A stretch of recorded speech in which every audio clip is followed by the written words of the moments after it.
y en toda la selva en general. Ahí está la lutzomia, que es el flebótomo, el vector de la leishmaniasis, también es vector de la bartonelosis y de algunos otros arbovirus, la lutzomia. Entonces, es bastante importante para el efecto de los exámenes, ¿no? Acordarnos esto, ¿no? Lutzomia, flebótomo, leishmaniasis, ¿no? ¿Quién es vector de tal o cual cosa? La fiebre amarilla está transmitida por el mismo Aedes aegypti, ¿no? Que dijimos que transmite fiebre amarilla, dengue y chikungunya, ¿no? Enfermedad vírica aguda, hemorrágica, transmitida por la picadura de un mosquito infectado, el Aedes aegypti. A nivel mundial se calcula que cada año, dice, se producen 200.000 casos que causan unas 30.000 muertes. Y desde el año 2000 a 2013, más de 1.100 casos confirmados por laboratorio fueron reportados en nuestro continente, y los casos se registraron en 13 países en nuestra región. Otra enfermedad transmitida también por vectores es la peste bubónica, ¿no? Producida por Yersinia pestis, y que al parecer fue la enfermedad que mató tanta gente en Europa en la Edad Media, ¿no? Pero algunos dicen que no es la misma, que es una variante de la peste bubónica, ¿no? Es curioso, ¿eh? Es transmitida por la regurgitación de la pulga de la rata, ¿eh? Y esta pulga debe sufrir un proceso llamado bloqueo. O sea, ¿qué es lo que se ha estudiado? Que cuando las temperaturas descienden por debajo de cierto umbral, el tracto digestivo de la pulga es como que se bloquea y se detiene, eso se llama bloqueo. Entonces la sangre que la pulga ha chupado se queda por así decir, en su estómago y se coagula ahí, ¿no? Y al no pasar esa sangre de la que se ha alimentado la pulga empieza a sentir más hambre, más ganas de obtener más sangre. Entonces empieza a picar como loca a todos lados, ¿no? Y al momento de picar regurgita la sangre que tenía en su estómago, pero que estaba llena de esta Yersinia pestis. Es en la regurgitación donde uno se infecta, ¿no? La pulga debe sufrir por lo tanto ese bloqueo digestivo. Ahora, acá hay dos imágenes, ¿no? Curiosas. Una es de la pulga, que aquí está, que puede transmitir la peste bubónica, y esto de acá, ¿no? ¿Qué es esto? Eso no es un ave, ¿no? Sino es una mascarilla que usaban algunos médicos en la Edad Media, ¿no? Pues se creía que no se sabía cómo se transmitía la peste bubónica, y este era tipo de mascarilla. Parece un pico, ¿no? Y en este pico le rellenaban hierbas, un montón de hierbas que servía como si fuera un filtro, como nuestras mascarillas de ahora, ¿no? Esas hierbas podían servir como filtro porque pensaban que la transmisión era aérea. Muy bien. Vamos a la pregunta 24. De los siguientes pares vector-agente infeccioso, ¿cuál es incorrecto? A ver, lutzomia y bartonella, anófeles, malaria, pulga, peste, garrapata, tripanosoma, garrapata, rickettsia. Sí, ¿no? La garrapata es el vector de la rickettsia, pero no del tripanosoma, ¿no? Entonces la respuesta incorrecta es garrapata, tripanosoma. La leucemia, ¿qué cosa es vector además de la bartonella? ¿De qué más? Chagas, ¿no? O de qué, a ver, acá está, miren, ¿eh? Lutzomia, vector de leishmaniasis, no de Chagas, ¿no? Chagas es la leishmaniasis, bartonella y algunos arbovirus. Entonces la respuesta incorrecta es garrapata a tripanosoma. 25. ¿Cuál de los siguientes métodos de control no es un método para el control de vectores de enfermedades infecciosas? ¿Cuál de ellos no sería un método de control de vectores? Esterilización de machos, dice. B, destrucción de animales peridomésticos. O sea, agarro y me bajo a todos los animales que están alrededor de las casas, ¿no? C, modificación del hábitat. O sea, agarro las plantitas que estaban con agua y las modifico, ¿no? Elimino los charcos de agua, todo eso. De trampas, ¿no? Como, no sé, pues algunas trampas de mosquitos ahí. Control químico, o sea, venenos para el para los mosquitos, ¿no? Esterilización de machos de los vectores también, ¿no? Entonces, ¿cuál no es un método para control? Dice, es la destrucción de animales peridomésticos, ¿no? Imagínense, me mato a mi gato, a mi perro, a todo el mundo ahí de los vecinos para controlar, ¿no?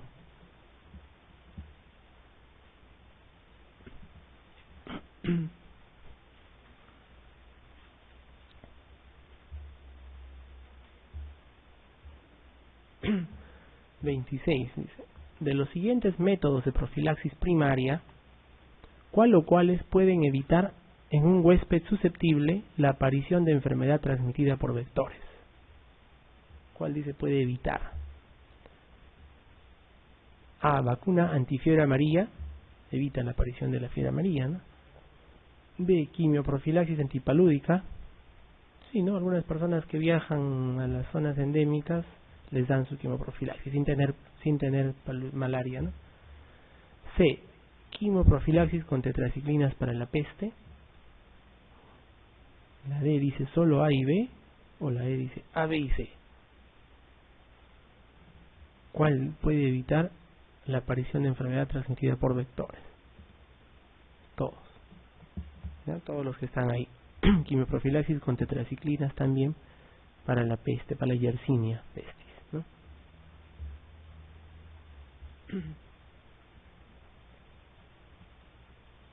No recuerdo en qué revista había aparecido de forma gráfica el número de muertes en las epidemias, ¿no? Y ahí aparecía la peste bubónica con un círculo así inmenso, ¿no? En la Edad Media. Y aparecían un montón, incluyendo la TBC, por ahí la malaria. Y al final de todo, en un puntito que casi no se veía, decía ébola, ¿no? Así, una cosita que casi no se veía. Históricamente pues, otras enfermedades han matado mucho más, ¿no? Sino que hoy en día pues, tenemos internet y rápidamente nos enteramos de todo. 27. El Aedes aegypti es transmisor de ¿qué? Implicado en la transmisión del dengue, ¿de qué más? De la fiebre amarilla y del chikungunya, ¿no? Es un díptero con costumbres ¿qué? Uno, selváticas, dice, es un díptero con costumbres selváticas. O sea, habla de charapa, ¿no? No. 2. Costumbres extradomiciliarias. O sea, no le gustan las casas. Fuera de las casas vive. 3. Con costumbres intradomiciliarias. Puede vivir dentro de la casa usualmente. 4. Peridomiciliarias. ¿Cuáles son las características de la Aedes aegypti? En la propaganda dice elimina todo alrededor de tu casa y dentro de tu casa también los floreros, todo eso, ¿no? Porque en los floreros puede vivir. Entonces es 3 y 4, ¿no? Intradomiciliarias y peridomiciliarias. Esas son sus costumbres.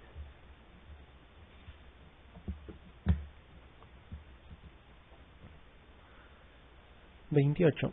¿En cuál de las siguientes patologías es más eficaz el control químico, o sea, con venenos, ¿no? Como método de control de la enfermedad? ¿En cuál de ellas? A. Fiebre amarilla selvática. B. Dengue. C. Malaria por Plasmodium malariae. D. Leishmaniasis, o en todos por igual. O sea, la fumigación, ¿no? ¿En cuál de ellas es más eficaz la fumigación como método de control de la enfermedad? ¿Cuál es? En el dengue, ¿no? Vemos que han estado fumigando todos los colegios, todas las casas en el norte, ¿no? El año pasado. ¿Por qué más efectivo? Porque el dengue es peridomiciliario, zonas urbanas, ¿no? En cambio, ándate a buscar, pues, para eliminar la malaria, fumiga toda la selva, ¿no? La A podría ser, pero dice fiebre amarilla selvática, dice. No, pues, no. 29.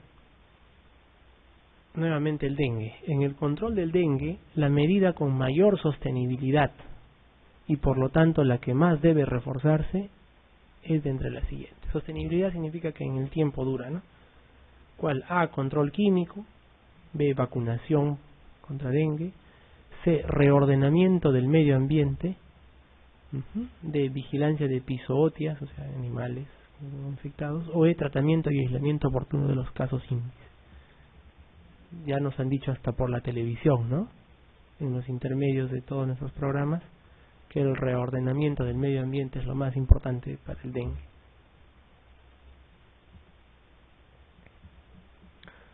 Donde yo hice Serum en Piura, al costado del puesto de salud, crecían, ahí ponían sus huevos los zancudos.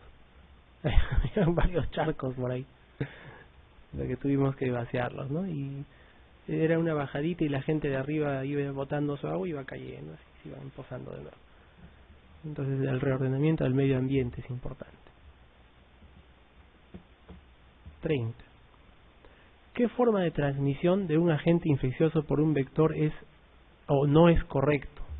¿Qué forma de transmisión de un agente infeccioso por un vector no es correcto acá? A. Inoculación con la picadura de saliva con Plasmodium falciparum por parte del mosquito Anopheles. Sí, es ahí, ¿no? Es el Anopheles.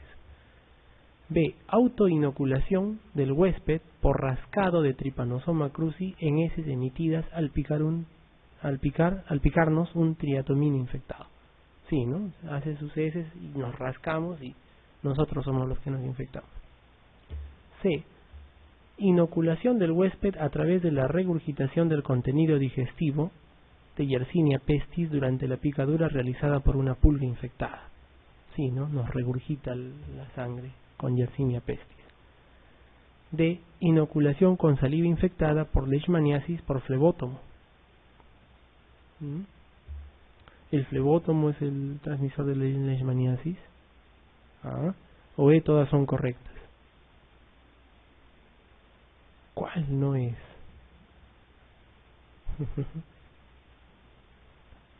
O cuál es no correcto, ¿no? ¿Cuál no es correcto? Dice. No, pues no, todas son correctas.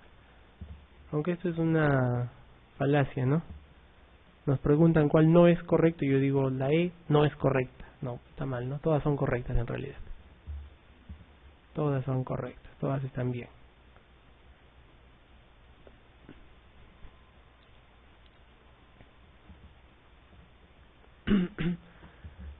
Y bueno, esto simplemente para repasar, ¿no? Para terminar ya las enfermedades de transmisión parenteral.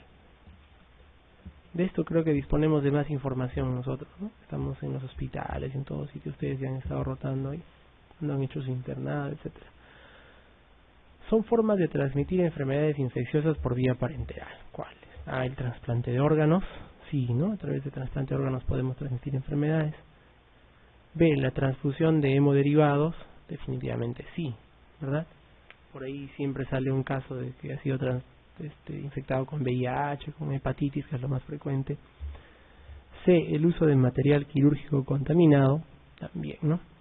D, el compartir enseres de higiene personal, no es parenteral eso, ¿no? Sí es una vía de transmisión, pero eso no es parenteral, pues, ¿no? E, todas las anteriores. O de higiene personal, ¿a qué se refiere con higiene personal, no? Dice la E. Si en seres de higiene personal se refiere, por ejemplo, afeitadores, sí puede ser una vía parenteral, ¿no? Pero aquí quedaría para aclarar más la D, ¿no? De higiene personal como afeitadores le ponemos, entonces sí es una forma de infección por vía parenteral. 32.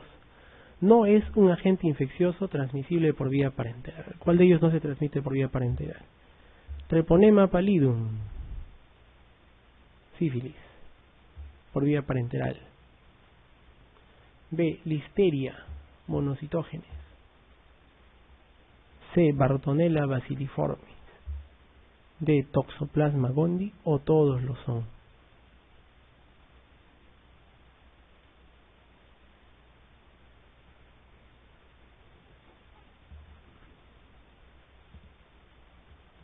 Todos lo son, ¿no?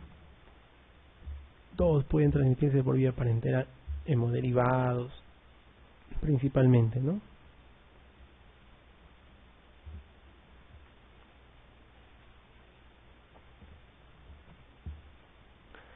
Pregunta 33. No constituyen un grupo de riesgo para adquirir enfermedades de transmisión parenteral. ¿Cuál de ellos no están en riesgo de infecciones parenterales? A. Adictos a drogas de vía parenteral que comparten jeringuillas. Obviamente sí, ¿no? B. Receptores de córneas homólogas. C. Personal sanitario, o sea, nosotros. Sí. D. Compartir vasos y vajillas con enfermos. Vasos. Sí, vasos y vajillas. Pero dice parenteral, ¿no? E. Hemofílicos. Los hemofílicos a veces reciben transfusiones de sangre y hemoderivados, ¿no? Entonces la de compartir vasos y vajillas con enfermos. Compartir jeringas con enfermos sí sería, ¿no? Pero ¿quién comparte jeringas con los enfermos? Mm. 34. No es un método de control de enfermedades de transmisión parenteral. No es un método de control. A. Declaración a las autoridades sanitarias. B. Detección precoz de portadores y enfermos. C. Vacunación sistemática a grupos de riesgo. D. Uso de material desechable. O E. Todos son métodos de control válidos. Imagínense una enfermedad de transmisión parenteral, imagínense el VIH. Declaración a autoridades sanitarias, detección precoz de portadores y enfermos, vacunación, si es que hubiera vacuna, y uso de material desechable. Todos son métodos de control válidos, ¿no? Todos estos valen.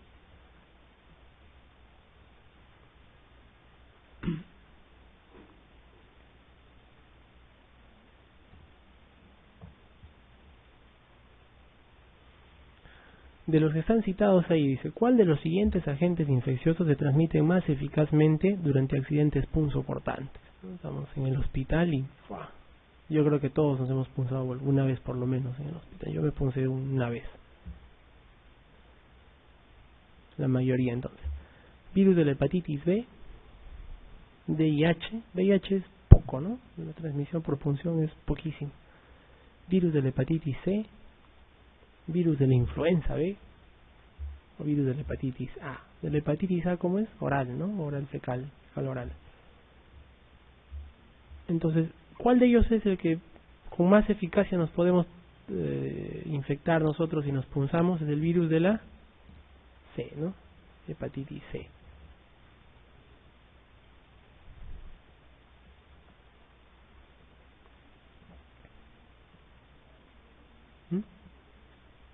VIH, de la hepatitis B. El de la hepatitis B está más relacionado a transfusiones, ¿no? Más a transfusiones.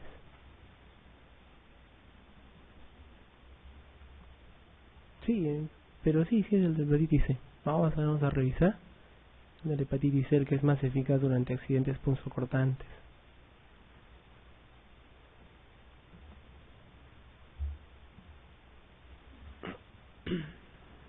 Y vamos a ver las últimas, ¿no? Transmitidas por contacto cutáneo mucoso y por vía sexual.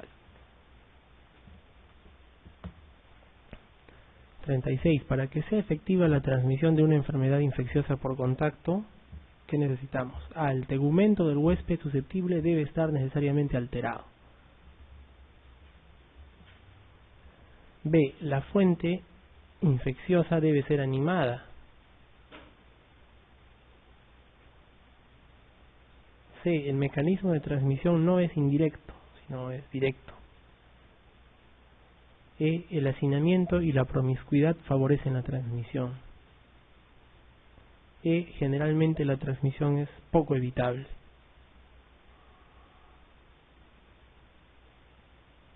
¿Cuál es? A ver.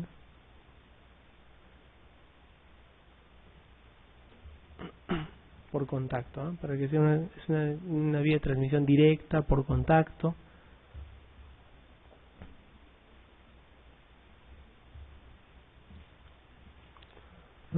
El hacinamiento y la promiscuidad favorecen la transmisión.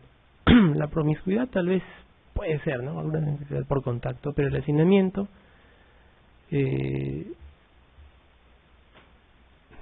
Sí, ¿no? Enfermedad infecciosa por contacto, claro, pues si estamos todos juntos, viviendo juntos y es enfermedad por contacto, pónganse un hongo cutáneo, ¿no? El hacinamiento es más fácil que haga que se transmita.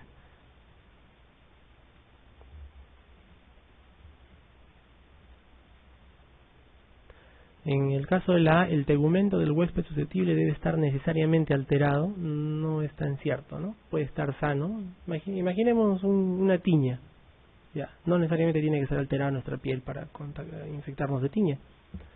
B, la fuente infecciosa debe ser animada. La tiña lo podemos tener a partir de una fuente inanimada, ¿no? Una prenda, qué sé yo, ¿no? Un rasurador. C, el mecanismo no es indirecto, sino que no es directo. Bueno, sí, pues no es indirecto, ¿no? El hacinamiento y la promiscuidad, sí. Generalmente la transmisión es poco evitable. No es poco evitable, ¿no? Puede ser evitable. 37. Uno de los siguientes no es un grupo de riesgo para adquirir enfermedad de transmisión por contacto. ¿Cuál de ellos no es grupo de riesgo para adquirir enfermedad de transmisión por contacto?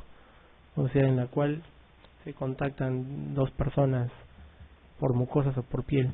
A, prostitutas. Si es un grupo de riesgo, ¿no? Estar en contacto frecuente. B, adictos a drogas por vía parenteral. Ellos están en riesgo de contacto de transmisión por jeringas, ¿no? Pero por contacto, no sé. De repente, ¿no? No tanto. Pastores. Sí, ¿no? De los animales, a través de los animales. Herreros, dice. De repente porque cuando trabajan en calor andan todos descubiertos, me imagino, ¿no? Y ganaderos, que es casi igual que pastores, ¿no? Es decir, que los que no son grupo de riesgo son los adictos a drogas por vía parenteral.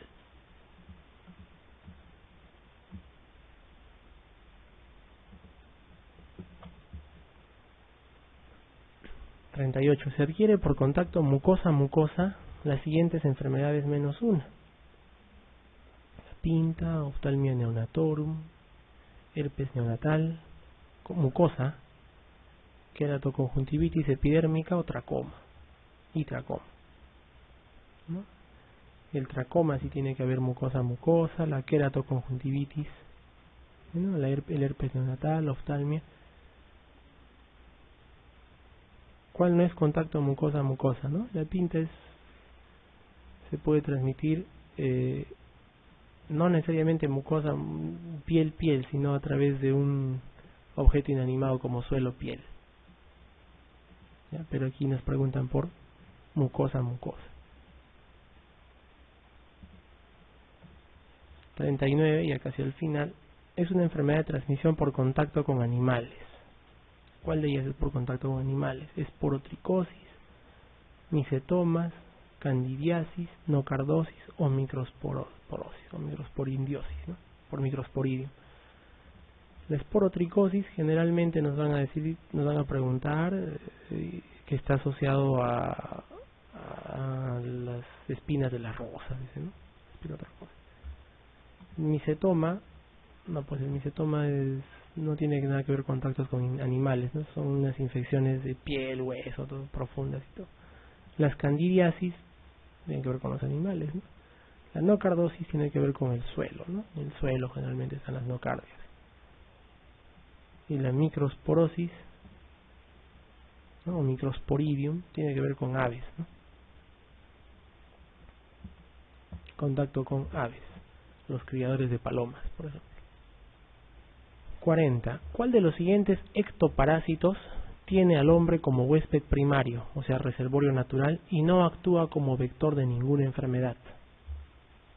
O sea, que vive en el hombre y no es vector de nada. Bueno, tranca, ¿no? Xenosilakeopsis, Sarcoptes scabei, ese separado acá, ¿no? Pedículos humanos, Ixodides sp o Dermatofagoides farinae. ¿Cuál será, no? Esta es una pregunta que mata a todos. ¿Cuál les dice? El Sarcoptes scabei, ¿no? Sarcoptes scabei. ¿Qué produce el Sarcoptes scabei? Y es del humano, dice, primario, y no actúa como vector de ninguna enfermedad.